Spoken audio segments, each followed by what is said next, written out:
কিছু ছেলে পেলে এখন এরা ওই যে বৈষম্য বিরোধী ছাত্র আন্দোলনের লোকজন এবং এনসিপি পার্টির সাথে যুক্ত আছে কিনা কে জানে।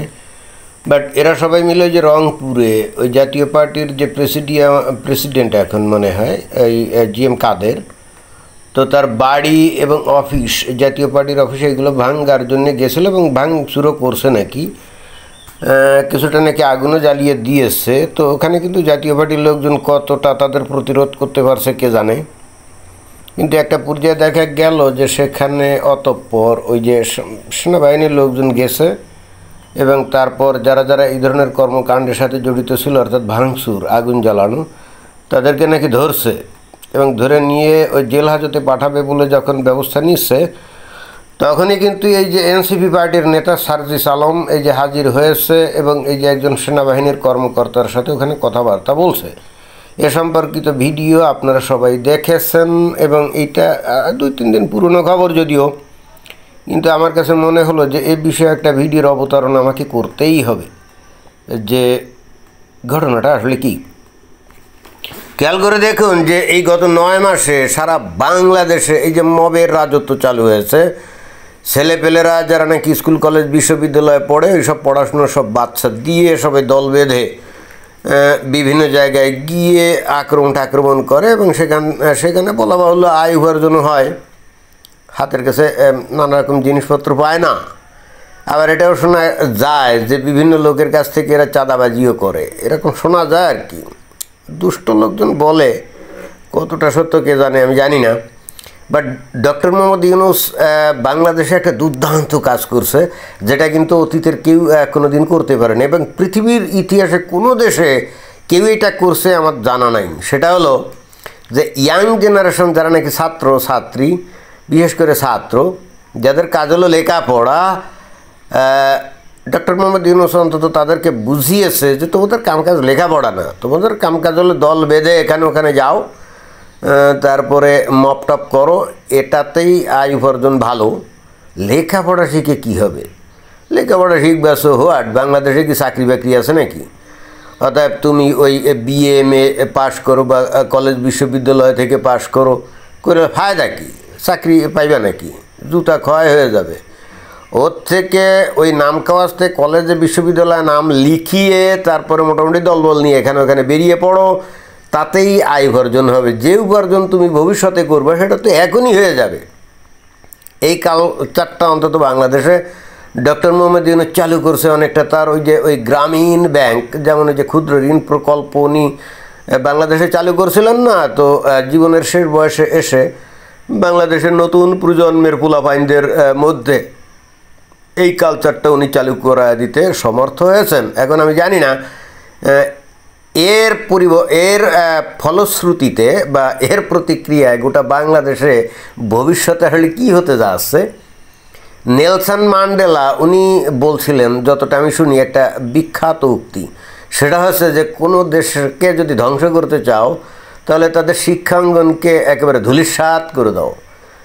তো এর আগেই কিন্তু শিক্ষাঙ্গনে যে ওই সিলেবাসটা আছে সেগুলো কিন্তু অলরেডি ধ্বংস করে দেওয়া হয়েছে। আর এখন তাতেও কিন্তু 16 গলা পূর্ণ হয় নাই। তো 16 গলা পূর্ণ করার জন্য যারা নাকি শিক্ষা গ্রহণ করবে তাদেরকে মোটামুটি এলেমেলে করে দেওয়া গেছে। অতএব বাংলাদেশের ভবিষ্যৎ আপনারা বুঝতে পারছেন। তো ধান ভানতে খানিকটা শিবের গীত গাইলাম, যেটা হচ্ছে তো এরা তো এই মপটপ এগুলো করে টরে, তো এগুলো করতে গিয়ে হঠাৎ করে ওরা এতদিন ধরে তো আওয়ামী লীগের লোকজনের বাড়িতে করতো, কিন্তু এইবার হঠাৎ করে এই যে GM কাদেরের বাড়িতে এবং তার অফিসে রংপুরে এটা করে ফেলছে। করার পরই দেখলাম যে একেবারে সেনাবাহিনী খুব তৎপর হয়ে গেল।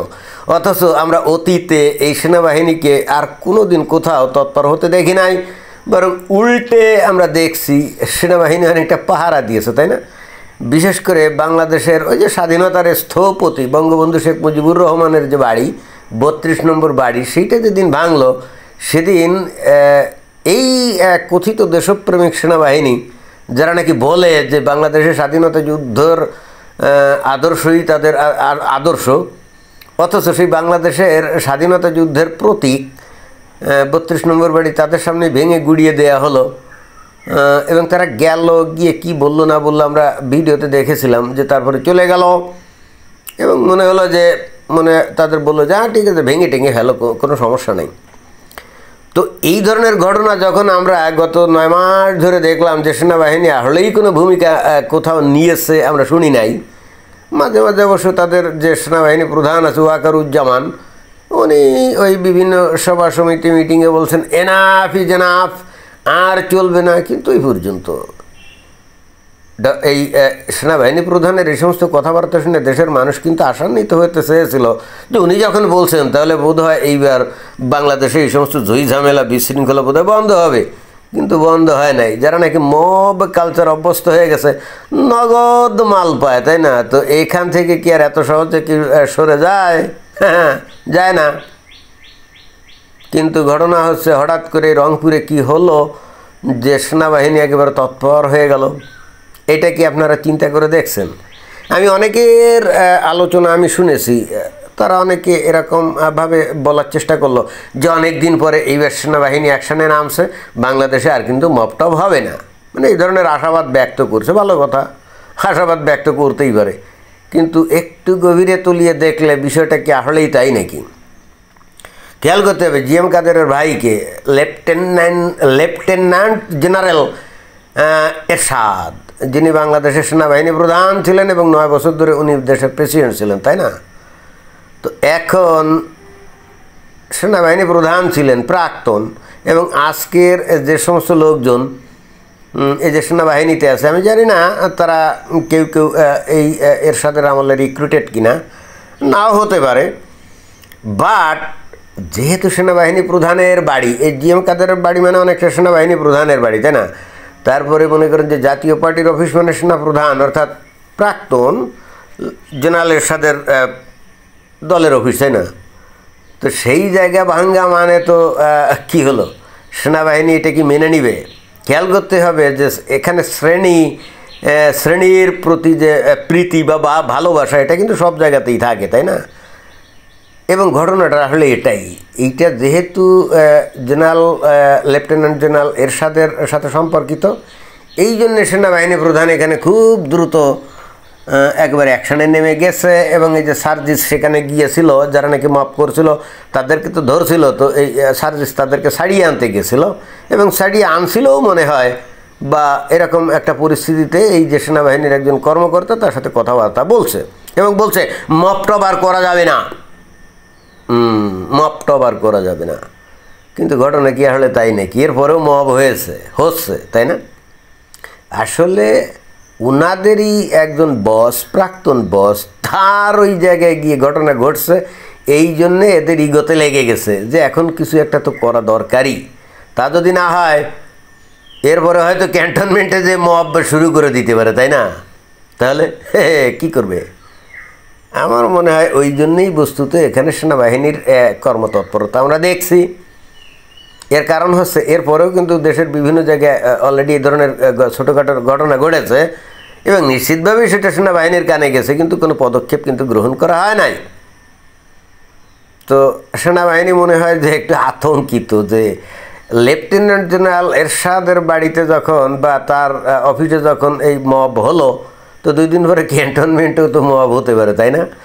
আর মব যদি হয়, মব মানে কি, কয়েক হাজার লোকজন ফুলাবাহিনী নিয়ে হামলা চালালে সেনাবাহিনী প্রধান গুলি তো করবেন না, তাই না? সিভিলিয়ান না। তখন আবার জাতিসংঘের থেকে ফলকার তুর্ক বলবে যে সিভিলিয়ানদের উপরে গুলি করা যাবে না। 5 আগস্ট ওইভাবেই তো আসলে বিপ্লবটা মানে ওই অভ্যুত্থানটা সফল হয়েছিল, তাই না?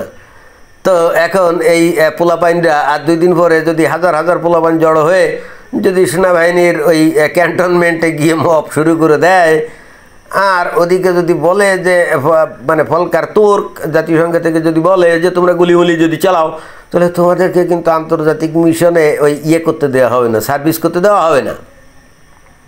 তাহলে আমার তো ধারণা সেনাবাহিনী কিছুই বলবে না, হয়তো এরা ওই ক্যান্টনমেন্টও দখল করে নিতে পারে, কি পারে না? আমার তো মনে হয় যে এ ধরনের সম্ভাবনা আছে।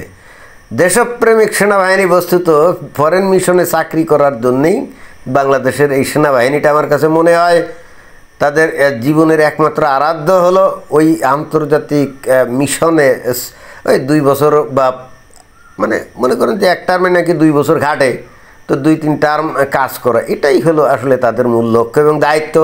সেনাবাহিনীতে যারা চাকরি বাকরি নেয় বা করে, তাদের মূল লক্ষ্য এবং দায়িত্ব ওই বাংলাদেশ রক্ষা করা না, হ্যাঁ, বিদেশি মিশনে গিয়ে আয়ফাতি করা, বুঝছেন। কিন্তু তারপরেও কিন্তু সেনাবাহিনীকে বলতে হবে দেশপ্রেমিক সেনাবাহিনী, বুঝছেন না। যদি না বলেন কার ঘাড়ে কয়টা মাথা, অতএব খুব সাবধান। ধন্যবাদ।